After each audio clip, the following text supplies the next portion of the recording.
قابل احترام احباب گرامی، قابل صد احترام محترم خواتین، السلام علیکم ورحمۃ اللہ وبرکاتہ۔ الحمدللہ، اللہ کریم کا احسان ہے، اللہ کریم نے دین اسلام پر یہ جمع ہونا نصیب فرمایا۔ دعا گو ہوں کہ اللہ پاک یہ جمع ہونا قبول فرمائے۔ ترجمہ عرض کرتا ہوں، اور ہمارے وہ دوست جنہوں نے میڈیا کے حوالے سے سوال کیے ہیں وہ سوال بھی عرض کرتا ہوں، ضروری بھی ہیں، لیکن اس وقت مائک کا آن کرنا ان کی اس ریکارڈنگ کی ایکو کا سبب بنتا تھا، تو اس لیے انہیں میں منع کر رہا تھا۔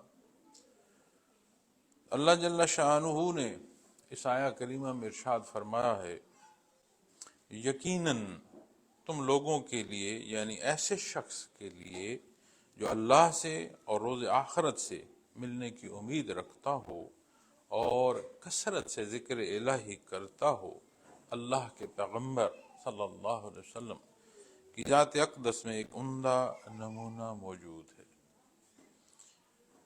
میرے سفر کا مقصد شعبہ تصوف سے متعلق گزارشات جہاں پیش کرنا ہے، وہاں سالکین کی تربیت ہے، اور جب سفر پر ہوں، مختلف پروگرامز کا انعقاد ہو، تو وہاں بے شمار اور موضوعات ساتھ داخل ہوتے ہیں، سوالات ہوتے ہیں۔ تو ان تمام موضوعات کو احاطہ کرنے کے لیے یہ آیہ کریمہ میں نے تلاوت کرنے کی سعادت حاصل کی ہے۔ اسوہ حسنہ صلی اللہ علیہ وسلم یہ ایسا موضوع ہے کہ کوئی سوال ایسا نہیں بچتا کہ جس سے اس اللہ کریم کی عطا سے، اس پہلو سے جواب دستیاب نہ ہو، اور حتمی جواب دستیاب نہ ہو۔ یہاں جب میں اپنے احباب میڈیا سے متعلق انہوں نے سوال کیا، ان کا سوال آج کے موضوع سے تھا کہ یہاں آپ کو جو موضوع ہے، کیا مقصد ہے، کیا موضوع ہے۔ تو وہ بات میں نے ابھی آپ کے سامنے عرض کی کہ میرے حاضری کا مقصد کیا ہے۔ یہ صرف یہاں اس کا انعقاد نہیں ہے، بلکہ مرکزی شہر جو ہیں اکثر انگلینڈ کے اور اسکاٹ لینڈ تک مختلف انعقاد ہوگا، یہ گزارشات اپنے احباب سے عرض کریں گے۔ دوسرا ان کا جو سوال تھا وہ یہ تھا کہ جب بھی تربیت کی بات ہوتی ہے یا محافل کے انعقاد کا موضوع آتا ہے، تو اس میں خواتین کے حوالے سے بات جو ہے وہ کم ہوتی ہے۔ تو میں نے انہیں عرض کی کہ اللہ جل شانہ نے خواتین اور حضرات، یہ وہ دو جز ہیں جو بقائے انسانی کو اللہ کریم نے پیدا فرمائے ہیں، اور یہ زندگی جب تک اس بنیاد پر قائم ہے، بقائے انسانی ہے، یہ اللہ نے سبب بنایا ہے۔ اب بات مرد کی ہو، بات خاتون کی ہو، ان کے حقوق کی ہو، فرائض کی ہو، یہ سارے وہ حصے ہیں جو اللہ کریم نے ارشاد فرما دیے ہیں کلام ذاتی میں، جنہیں نبی کریم صلی اللہ علیہ وسلم نے وضاحت فرما دی، اپنے سامنے تربیت فرمائی اور تصحیح فرمائی، اجماع آج ہم تک پہنچانے کا سبب ہے۔ گلوبلی جب آپ دیکھتے ہیں تو کوئی وہ نوم، کوئی وہ قدر جو ہر معاشرے میں ایکسیپٹنس رکھتی ہو، ان تمام قدروں کو جمع کریں اور تلاش کیجئے گا، ان کی بنیاد آپ کو 14 صدیاں پہلے ارشادات محمد رسول اللہ صلی اللہ علیہ وسلم سے نصیب ہوگی۔ دینی پہلوؤں میں وہ حصے جو بنیاد ایمانیات کی ہے، وہ حصے جو عبادات سے متعلق ہیں، وہ حصے جو معاملات سے متعلق ہیں، آپ ان دو حصوں کو دیکھیں تو ایک حصہ وہ جہاں تعلیم جو ہے وہ فزیکل حصوں کی آتی ہے، اور ایک حصہ آتا ہے جہاں نان فزیکل ہے۔ جب آپ فزیکل حصوں میں دیکھتے ہیں تو وہاں پھر دنیا کے اصول جو ہیں یا ضابطے ہیں، ان کی بھی دین تربیت فرماتا ہے، جیسے نبی کریم صلی اللہ علیہ وسلم نے ارشاد فرمایا کہ علم حاصل کرو چاہے تمہیں چین جانا پڑے۔ اب چین میں اس زمانے میں کوئی فقہ کی تعلیم تو نہیں تھی۔ اب اس کی شرح میں جب علماء بحث فرماتے ہیں، وہ فرماتے ہیں کہ اس وقت کا یہ سفر کٹھن ترین سفر تھا کہ صحرا کے باسی کو ان بلندیوں، پہاڑوں کی ان بلندیوں سے گزرنا پڑتا تھا جہاں برف رہتی ہے۔ اب صحرا کا باسی برف پوش پہاڑوں سے گزرے اور طویل سفر ہو، تو مقصد یہ تھا کہ جتنی بھی تکلیف ہو لیکن علم کے حصول کی کوشش کی جائے۔ اسی طرح دنیا کے جو ضابطے ہیں، اب جھوٹ بولنے سے متعلق آپ غور فرمائیں، نبی کریم صلی اللہ علیہ وسلم کی خدمت میں ایک صحابی حاضر ہوئے، عرض کی یا رسول اللہ صلی اللہ علیہ وسلم ایک کوئی بات ارشاد فرما دیں، میں بہت پابندیاں نہیں کر سکتا، ایک کوئی بات فرما دیں جسے میں پختہ کر لوں تو میرے مسئلہ حل ہو۔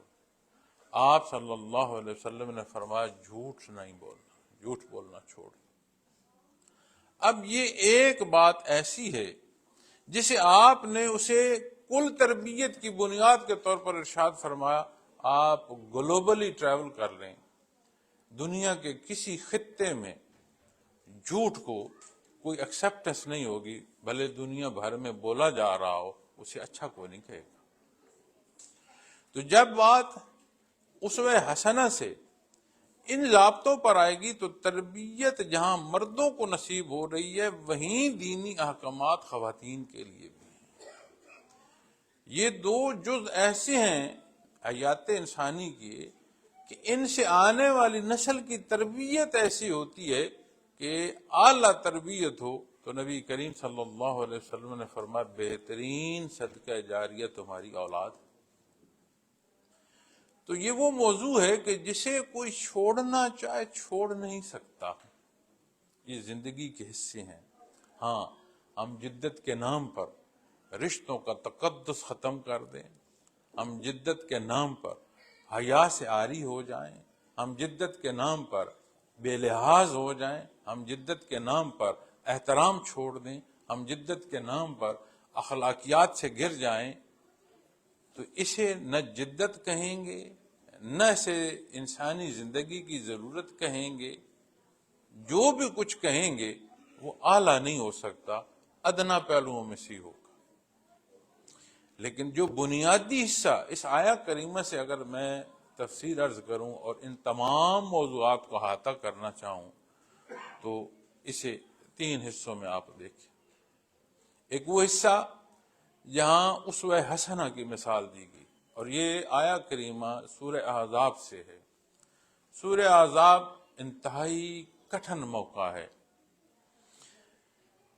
بدر و احد کی شکست کے بعد کفار نے، مشرکین نے یہ کوشش کی کہ ایسا اجتماع جمع کیا جائے کہ جس میں بیشتر قبائل جو ہیں یا اکثر یا کثیر قبائل جو ہیں انہیں جمع کر کے ایک ایسی فوجی قوت طاقت پیدا کی جائے جو مسلمانوں کو مٹا دے۔ تو اس میں بنو قریظہ بھی شامل ہیں، مضافات مدینہ اور مدینہ کے رہائشی ہیں، اس اکسانے میں بھی ہیں، اور جو مشرکین مکہ ہیں وہ اپنی عزیمت بھی مٹانا چاہتے ہیں اور اپنی جو مخالفت ہے، مخاصمت جو ہے، اسے بھی پورا کرنا چاہتے ہیں۔ تو قبائل نے جمع ہو کر اس وقت لگ بھگ 12,000 سے 15,000 مختلف فگرز ملتی ہیں تعداد کا لشکر تیار کیا، اور مدینہ منورہ، محترم سامعین کرام، آج ہم سب نے مسجد نبوی دیکھی ہے، آج کی مسجد نبوی جتنی عمارت ہے، اگر آپ قدیم مدینہ منورہ کو دیکھنا چاہیں گے تو وہ اس عمارت کے اندر آ جاتا ہے، اتنی ساری آبادی تھی۔ تو انہوں نے چاہا کہ اس حق کو مٹایا جائے، تو وہ لشکر جرار جمع کیا، منافقین نے ساتھ دیا، یہود نے ساتھ دیا، اکسایا، یہ کہا کہ آپ حملہ آور ہوں ہم آپ کی مدد کریں گے۔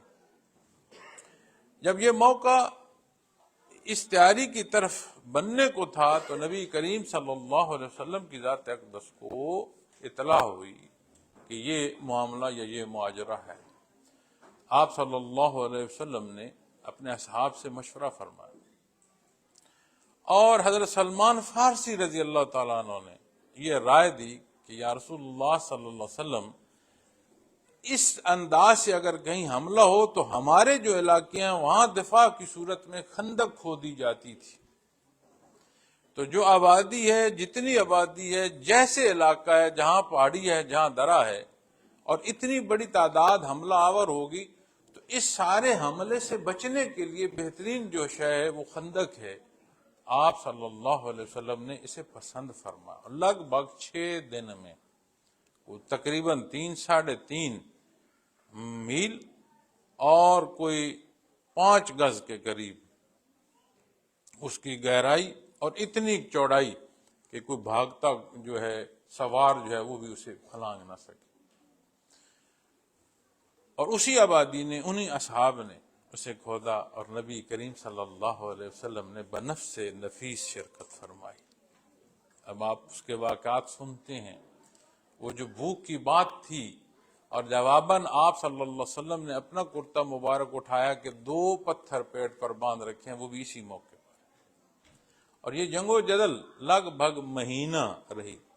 آپ غور فرمائیں کہ اتنی مشقت، پھر 24 گھنٹے کا پہرا، کھانے کو کچھ بچا نہیں، ہر لمحے یہ خطرہ کہ کہیں حملہ نہ ہو، اور وہ ایسی ہستیاں ہیں کہ انہیں جو سب سے زیادہ چیز تکلیف دیتی ہوگی وہ آپ صلی اللہ علیہ وسلم کی طرف ہوتی ہوگی کہ کوئی گدھن آپ کی ذات اقدس کو نہ پہنچے۔ اتنی مشکل اور ایسی حال میں کہ جہاں منافقت کی عروج پر ہیں، جہاں مخالفت کی اس حدوں پر ہیں کہ وہ چاہتے ہیں کہ حق کو مٹا دیا جائے، اللہ جل شانہ نے یہ حصہ عطا فرمایا کہ اگر قائم رہنا ہے، اگر جمع رہنا ہے، اگر حق ہے اور حق سیکھنے اور حق پر کار بند ہونا ہے، تو تمہارے لیے اس زندگی کا جو بہترین نمونہ ہے وہ نبی کریم صلی اللہ علیہ وسلم کی ذات اقدس۔ اس حصے کو معزز خواتین و حضرات، میں اپنے اس سوال کے جواب میں بھی عرض کرتا ہوں کہ جب مجھ سے یہ دوست پوچھتے ہیں کہ ہماری جو آنے والی نسل ہے، ہمارے جو بچے ہیں جن کی ہم تربیت کر رہے ہیں، اور ہمارے درمیان فاصلہ آ رہا ہے گھروں میں، اس کا حل بتائیں، میں انہیں کہتا ہوں سیرت پاک کے واقعات سنایا کرو اپنے بچوں کو۔ جس طرح درود شریف کی عظمت ہے، درود شریف کا پڑھنا باعث برکت ہے، آپ صلی اللہ علیہ وسلم کی ذات اقدس سے متعلق ایک ایک بات کا جاننا بندے لیے ایسی برکت ہے کہ نہ صرف اسے رہنمائی نصیب ہوتی ہے، بلکہ یہ کیفیت اسے نبی کریم صلی اللہ علیہ وسلم سے حقیقی محبت کی طرف لے جاتی ہے، عشق مصطفیٰ نصیب ہوتا ہے۔ اور جس امتی کو یہ حقیقت نصیب ہوتی ہے وہ ایسا محرک ہوتا ہے کہ وہ مثبت ہوتا ہے، وہ ہر ایک کے لیے بہتری کا سبب ہوتا ہے، ذات سے لے کر معاشرے کی بہتری کا سبب ہوتا ہے۔ اور تیسرا پہلو جو مجھ سے سوال کیا، انہوں نے کہا غزہ کے جو حالات ہیں اس پر آپ کیا کہیں؟ تو میں نے انہیں عرض کی کہ ہم کہتے ہیں ایسے حالات پر کوئی آواز بلند نہیں کرتا۔ میں نے کہا کبھی اس فکر کو سوچا کریں کہ کہتے ہیں آواز بلند کرنا، میں نے کہا آواز نحیف کی گلے سے نہیں نکلتی، بلند کیا ہونا ہے اس میں؟ من حیث الامت ہم اتنے کمزور ہو چکے ہیں کہ ہماری آواز کوئی کیا سنے گا، ہمارے گلے سے اس کا اخراج اتنا نہیں کہ ہمارے اپنے کان سن پائیں۔ ہمیں ضرورت ہے بعمل مسلمان ہونے کی۔ ہمارے اندر تلخیاں ہیں، اور اتنی تلخیاں ہیں کہ ہم ایک جگہ پر بیٹھ کر کسی ایک موضوع پر گفتگو کرنے کے قابل نہیں رہے، ہم باہم دست و گریباں ہو جاتے ہیں۔ ایسے تعمیر ہوتی ہے۔ ہم ملک و قوم کے موضوع پر بات کرتے ہیں اور اتنا تلخ بولتے ہیں کہ اگر کوئی ہم سے اتفاق کرنا چاہے تو بھی وہ ہم سے اتفاق نہیں کر پاتا۔ حالانکہ یہ جو اسوہ حسنہ ہے، اس کے لیے اللہ جل شانہ نے آیہ کریمہ کے دوسرے حصے کو دیکھے نا، کہ کیسے لوگ ہوں گے، وہ کون ہوں گے جنہیں یہ احساس اس درجے کا ہوگا کہ نہیں، یہیں سے میرے ہر سوال کا جواب ہے، وہ ہوں گے جنہیں قیامت اور اللہ کے روبرو ہونے کا احساس ہوگا۔ ایمان بالغیب میں یہ جو بات آخرہ کی آتی ہے، جو حساب کتاب کی آتی ہے، یہ جو ججمنٹ کی بات آتی ہے، یہ انسانی مزاج ہے، اسے سیدھا کر دیتی ہے۔ Implementation of law and across the board, یہ ایک ایسا کلیہ ہے کہ دنیا کے جس خطے میں جہاں نافذ ہے، آپ غور فرما لیں کہ وہاں کی زندگی جو ہے اس کا ایک انداز ایسا ہوگا کہ اس میں روانی ہوگی، بے ترتیب نہیں ہوگی۔ اور جس خطے میں قوانین کا نفاذ اور مساوات سے نہیں ہے، وہاں ایک ایسا غدر پیدا ہو چکا ہوگا کہ آواز کانوں نہیں پہنچتی، ایک شور و غوغا ہوگا، قومیں نہیں رہتی، ہجوم ہو جاتی ہیں، انسانی معاشرے نہیں رہتے، جنگل سے معاشرے نظر آتے ہیں کہ جہاں جنگلی پن ہو۔ کیوں؟ انسانی فطرت ہے اسے جزا و سزا ایک حد میں رکھتی ہے۔ تو جب بحیثیت مسلمان ایمان اس پختگی پر ہو کہ جو میں نے بولنا ہے، جو میں نے دیکھنا ہے، جیسے میں نے قدم اٹھانا ہے، جہاں میں نے اپنی قوت بازو صرف کرنی ہے، یہ جس کی دی ہوئی ہے اس کے حضور مجھے اس کی جواب دہی ہونی ہے میری، وہ لرزے گا، غلطی پر پچھتائے گا، معافی کا طالب ہوگا، بچنے کی کوشش کرے گا، اور جتنا یہ احساس کمزور ہوگا وہ یہی کہے گا جیسے قارون نے کہا تھا کہ یہ خزانے اور قوتیں تو میرا کمال ہے، جیسے فرعون نے کہا تھا کہ میں رب ہوں، میں لوگوں کو روزی دیتا ہوں، وہ پھر یہ کہے گا کہ یہ وجود میرا ہے، جیسے میں چاہوں ایسے ہو۔ وہ کہے گا کہ یہ زندگی میری ہے، جیسے میں چاہوں ایسے بسر کروں، اسے دوسرے کا لحاظ نہیں ہو۔ اور جس معاشرے میں یہ چیز پنپ جائے کہ یہ زندگی میری ہے، اس معاشرے میں سکون نہیں رہتا۔ ساری سہولیات کے باوجود جب ہم دیکھتے ہیں کہ لوگ مریض ہوتے چلے جا رہے ہیں، تو سمجھ آتی ہے کہ وہ جو سہولیات ہیں یہ زندگی نہیں ہے، یہ تو تکمیلی ذرائع ہیں، ضرورت تو کچھ اور ہے۔ تو ان ضروریات جو مزاج انسانی، وجود انسانی، ضروریات انسانی، آپ کوئی پہلو سے کہہ لیں، اس پر جب آئیں گے تو اس کی تکمیل اس اعتدال سے ہو سکتی ہے جس کی تعلیم النبی کریم صلی اللہ علیہ وسلم دیتے ہیں۔ آج اگر ہم اپنے مسائل کی بات کریں، آج اگر ہم اپنی کمزوری کی بات کریں، آج اگر ہم اپنے مخالف کی طاقت کی بات کریں، آج اگر ہم ظالم کے ظلم کی بات کریں، آج اگر ہم بات کریں اپنے بچوں کی کہ ہم سے دور ہیں، آج اگر ہم بات کریں کہ ہمارے رشتوں میں کمزوری ہے، آج اگر ہم بات کریں کہ خواتین الگ ہیں، مرد الگ ہیں، اس سارے کا سبب یہ ہے ہم نے اپنی بنیاد جو ہے اسے چھوڑ دیا۔ کوئی عمارت کیسی بھی ہو قائم نہیں رہ سکتی جب تک کہ اس کی بنیاد نہ ہو۔ تو یہ جو زندگی کی عمارت ہے اسے ہم کیسے مضبوط کھڑا کر پائیں گے جو اس کی بنیاد نہیں ہوگی؟ تو دین اسلام ذات نہیں، سوچنے کی کیفیت اور حال جو ہے اسے تک سکھاتا ہے کہ اس علیم کے سامنے اور روبرو۔ تو جسے یقین ہوگا نا اللہ کو پا لینے اور روز محشر کو پا لینے، یعنی اپنے اللہ کے روبرو حساب دینا ہے، وہ پھر ڈھونڈے گا کہ ہر سوال کا جواب اتباع محمد رسول اللہ صلی اللہ علیہ وسلم میں ڈھونڈے گا۔ محترم خواتین و حضرات، کوئی مقصد نہیں ہے کہ میں زور بیان، الفاظ، زیر و بم نہیں، ایک ہی مقصد ہے کہ ہمیں اس ادراک کی اس درجے کی ضرورت ہے کہ ہماری زندگی بے عملی کا نمونہ اور نظر ہو چکی ہے۔ ہماری ضرورت ہے کہ ہم باعمل ہوں، ہمیں ضرورت ہے کہ ہم امتی ہیں، اس امتی کے شرف کو سمجھیں اور ایک امتی کے لیے جو احکامات ہیں انہیں اختیار فرمائیں۔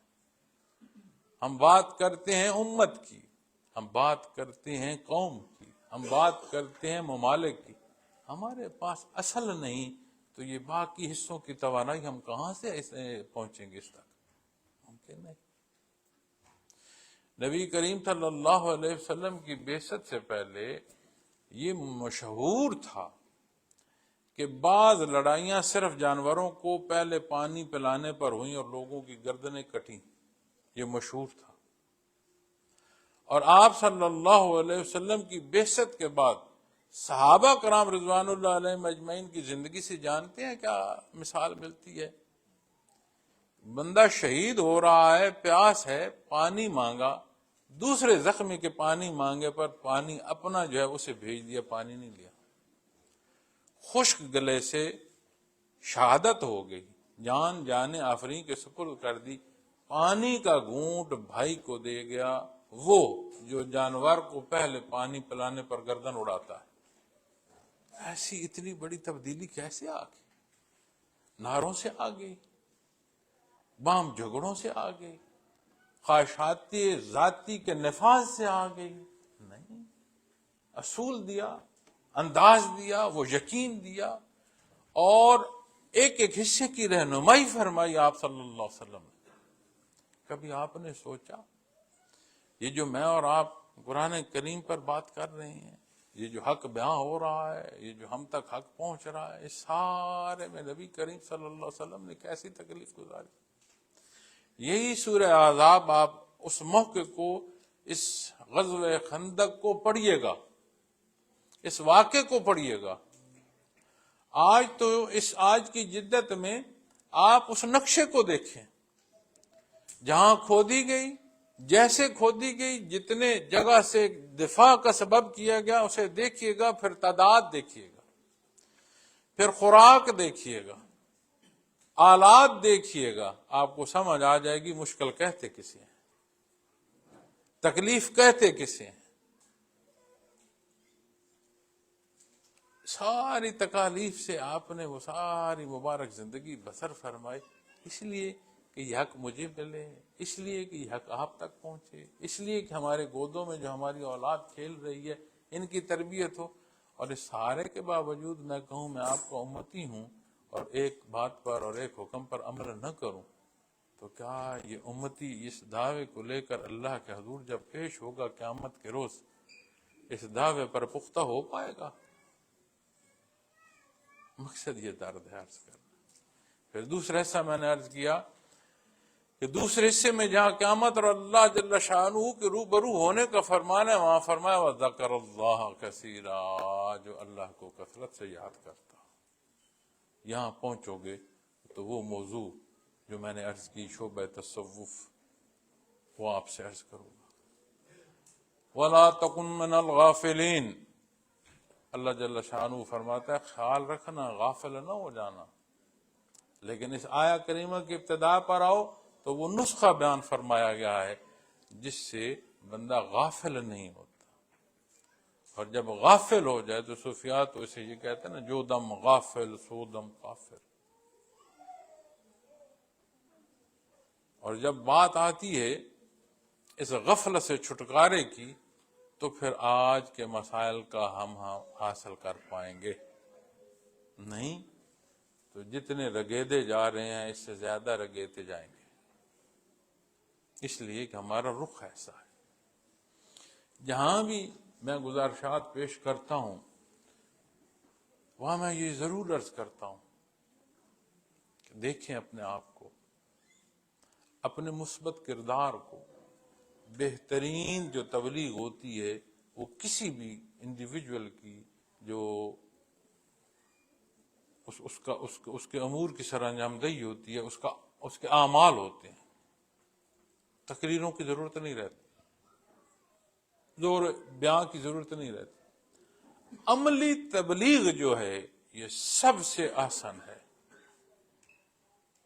اور ہماری تو گفتار جو ہے اس میں تعداد آ گئے، عمل تک پہنچنا تو بڑا دور ہو۔ لیکن یاد رکھیں آج کے اس وقت میں ہم سارے مکلف ہیں، اپنے حصے کی ادائیگی کے لیے جاننا بھی ہماری ذمہ داری ہے، اس جاننے پر عمل پیرا ہونا ہماری ذمہ داری ہے، اور ایمان جتنا مضبوط ہوگا اتنی توفیق عبادت نصیب ہوگی، جتنی عبادت کو شرف قبولیت نصیب ہوگی اتنے اعمال سارے درست ہوں گے۔ یہ ضابطہ ہے، یہ اصول ہے۔ یہ نہیں ہو سکتا کہ کوئی یہ کہے کہ میں حرام بھی کھاؤں اور میرا حج بھی مقبول ہو۔ یہ نہیں ہو سکتا کہ کوئی کہے کہ میں کسی کا حق چھین لوں اور میرے سجدوں کو شرف قبولیت نصیب ہو۔ یہ نہیں ہو سکتا۔ سجدوں کو شرف قبولیت ہے تو تو اگلے کا حق اٹھائے پھر رہا ہوگا کہ اس کے در تک پہنچا دوں، چاہے جائے کہ تو کھا جائے۔ تیرے حج کی شرف قبولیت تیری زندگی کے صبح و شام کو بدل دے گی۔ تو رہ اس دنیا میں رہا ہوگا، دیکھ آخرت کو رہا ہوگا۔ یہ نہیں ہو سکتا کہ یہ برائی اور اچھائی کا ادغام ہو نہیں سکتا۔ اور رب کائنات تو دو پانیوں کو جمع نہ ہونے دے تو وہ جمع نہیں ہوتی، اچھائی اور برائی کیسے سمجھتے ہو کہ ایک جگہ جمع ہو جائیں؟ نہیں ہو سکتی۔ تو جب وذکر اللہ کثیرا، یہ کیفیت اور حال ہے کہ اللہ کی یاد کو کثرت سے اختیار فرمائے۔ یہ ایسا نسخہ ہے، یہ ایسا آب حیات ہے جو تمہیں حقیقی حیات سے نہ صرف آشنا کرے گا، حقیقی حیات عطا فرمائے گا۔ دیکھیں ہمارے سامنے یہ دنیا، اس دنیا کی زندگی، اس دنیا کی چاہتیں، اس دنیا کے لالچ، اس دنیا کی خواہشات، کیا کچھ ہم لے کر نہیں بیٹھے اس دنیا میں۔ اور کوئی ایک بندہ مجھے بتا دو جو جاتے یہ سارا کچھ ساتھ لے گیا ہو۔ ہر کوئی چھوڑ گیا ہے۔ یہاں جہاں ہم رہتے ہیں، یہاں اس ملک میں اپنے تاریخی حصوں کو سنبھالا جاتا ہے۔ مجھے بھی اتفاق ہوا ہے تاریخی عمارات دیکھنے کا۔ وہ جنہوں نے تاریخی عمارات تعمیر کی تھیں وہ کدھر ہیں کہ آج جو پیچھے تاریخ ہے اس پر ٹکٹ لگا ہوا ہے اور ہم بچوں کے ساتھ جا کر سیر کر رہے ہیں۔ اگر ہم سے پہلے جانے والے نہیں لے گئے تو کیا ہم ساتھ لے جائیں گے؟ اب یہ سب کو معلوم ہے، سب کو معلوم ہے بحیثیت مسلمان کہ اللہ جل شانہ ہر جگہ ہر لحظے موجود ہے، ہم اس کے روبرو ہیں۔ کیوں؟ یہ ہمارا ایمان ہے۔ اتنا پختہ کیوں نہیں کہ آپ کا روبرو ہونا مجھے بولنے پر اور ایک انداز پر مجبور کر رہا ہے، میری گفتار، میری گزارشات آپ کو سماعت پر مجبور کر رہی ہیں۔ اتنا بھی احساس نہیں کہ میں اپنے اللہ کے روبرو ہوں، تو پھر ایمان کیا ہے ہمارا؟ پھر یہ جو ہماری گودوں میں ہمارے لیے بہترین صدقہ جاریہ ہے، اس کی تربیت ہم کیا کریں گے؟ میں چاہتا ہوں میری اولاد نمازی ہو، خود قبلہ رخ نہیں ہونا چاہتا۔ میں چاہتا ہوں یہ باادب ہوں اور مجھے یہ بھی نہیں معلوم کہ وہ خاک کہاں ہے جہاں میرے ماں باپ دفن ہیں۔ کیسے؟ کیوں کرو؟ تو یہ وہ حقائق ہیں معزز خواتین و حضرات، یہ وہ درد ہے جسے محسوس کرنے کی، سمجھنے کی اور اس کے حل کی ضرورت ہے، تاکہ یہ زندگی جس میں میں اور آپ نے اپنی سانسیں پوری کر رہے ہیں، قیامت کو ہمارے لیے بہت بڑا سوال نہ بن جائے، ہماری نجات کا سبب ہو، ہم سے اللہ راضی ہو۔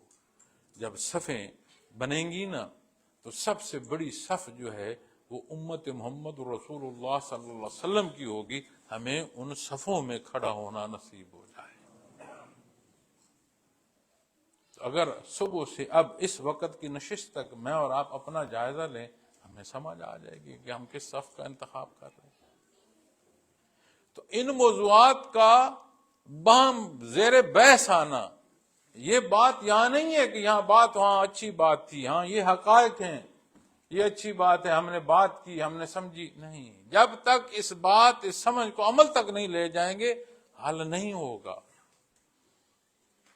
تو بندے مومن تو جہاں ہو، یہاں میں نے اگلے دن میری بات ہو رہی تھی میڈیا سے، انہوں نے مجھ سے بات کی کہ آپ کیا پیغام دیں گے۔ میں نے کہا آپ ٹیکس پر زندگی بسر کرنے کی ٹیکس پیئر ہوں، یہ آپ کی آبرو ہے۔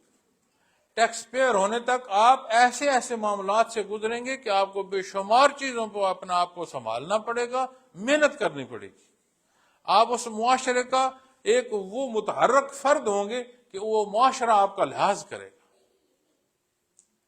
تو جب میں کسی معاشرے پر بار ہوں گا، لگے جوں گا، میرے مقام اور عزت کہاں ہوگی؟ ہم ابراڈ جتنے دوست ہیں اپنی گفتگو، اپنی آراء سنتے ہیں، کہتے ہیں، لیکن کیا ہم یہ نہیں خیال کر سکتے کہ ہماری بنیاد جو اتفاق ہے وہ نہ ہلے ہماری آراء کی وجہ سے اتنی سخت نہ ہو؟ ملک پر، سیاست پر، اب تو ہم مذہب پر بھی اتنی تلخی سے گفتگو کرتے ہیں، ہم ایک جگہ نہیں بیٹھ سکتے۔ وہ کون سی تعمیر ہوگی، وہ کون سی تربیت ہوگی جو اس انداز گفتگو سے ہم حاصل کر پائیں گے اور پھر آگے اپنی اولاد کی تربیت کر پائیں گے؟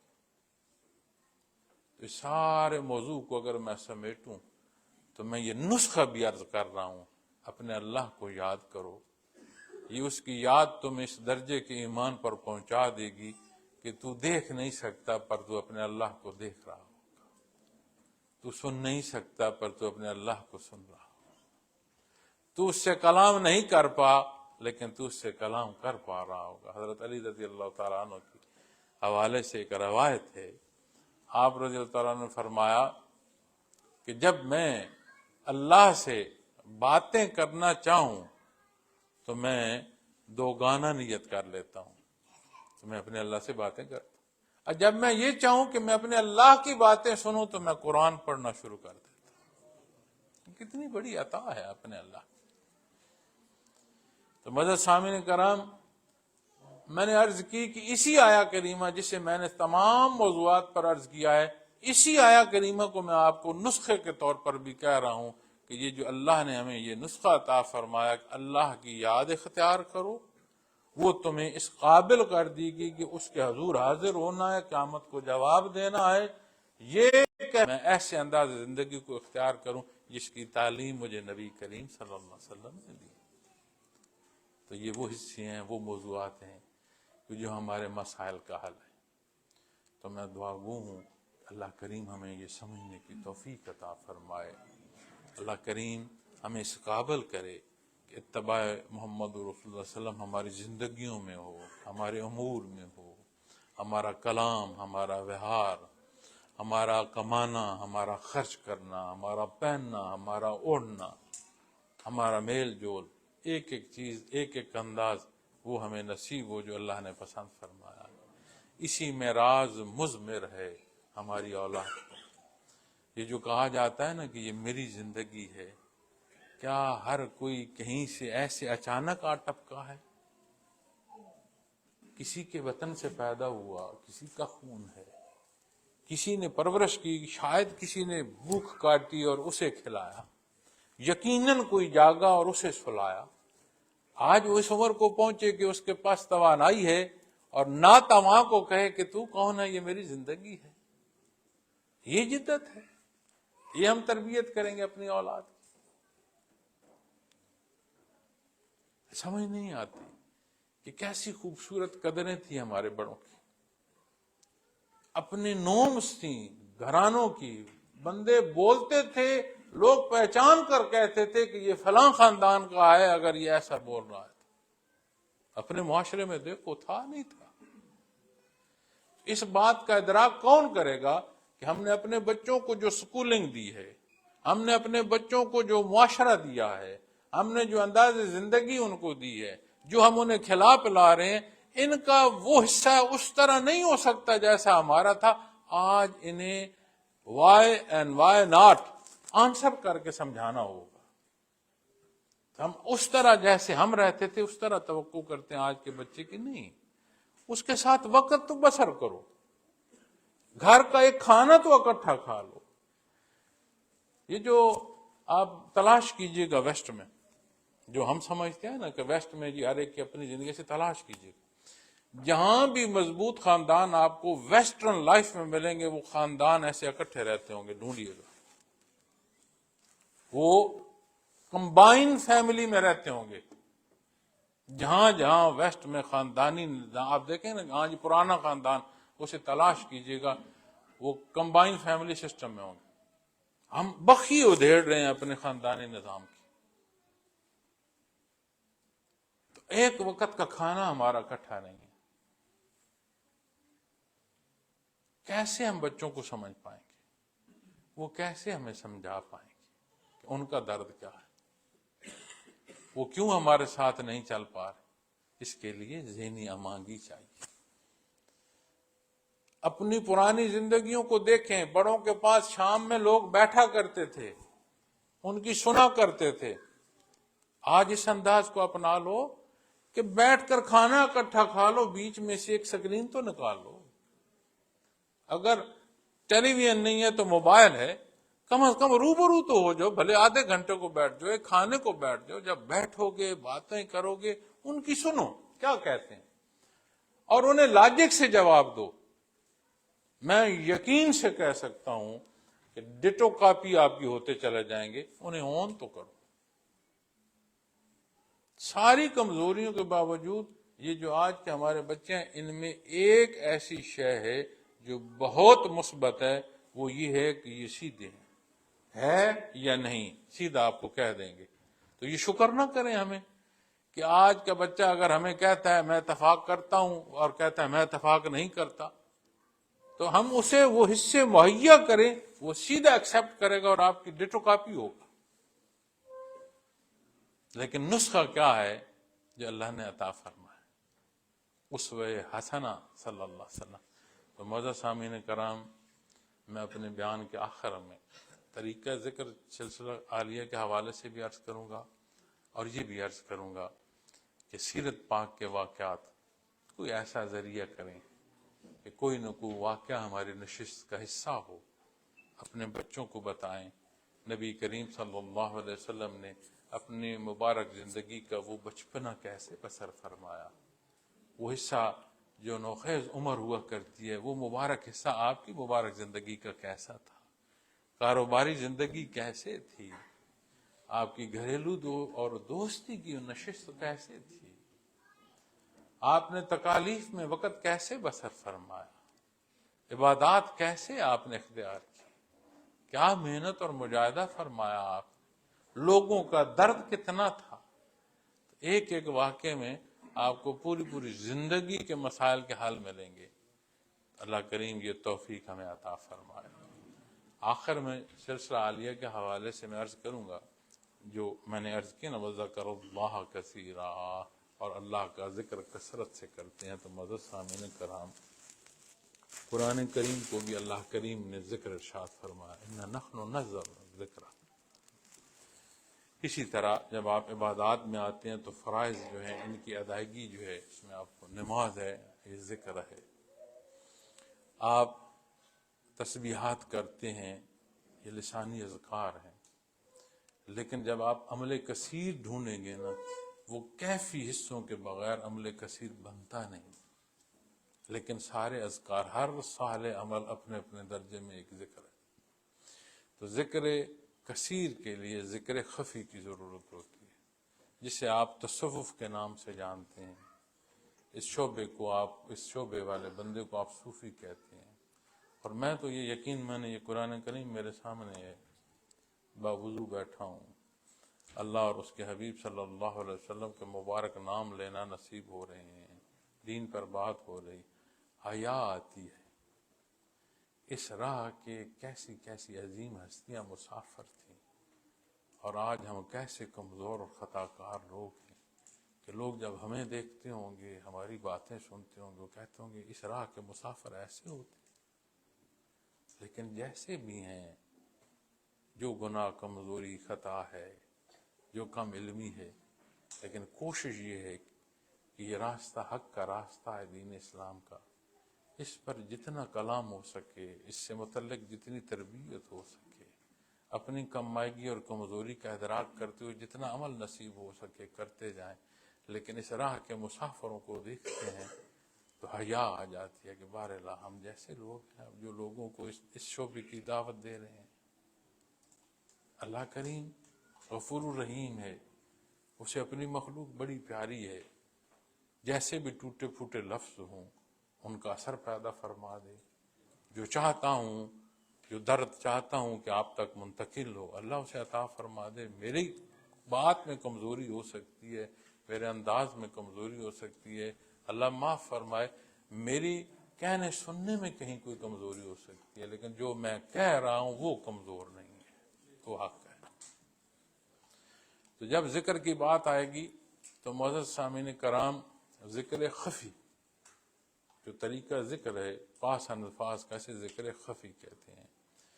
تو سلسلہ نقشبندیہ و ویسیہ، اس میں جو طریقہ ذکر ہے، جب آپ سانس لیں تو خیال فرمائیں کہ اللہ، اس میں ذات سانس کے ساتھ اندر آئے اور دل کی گہرائی میں اترے۔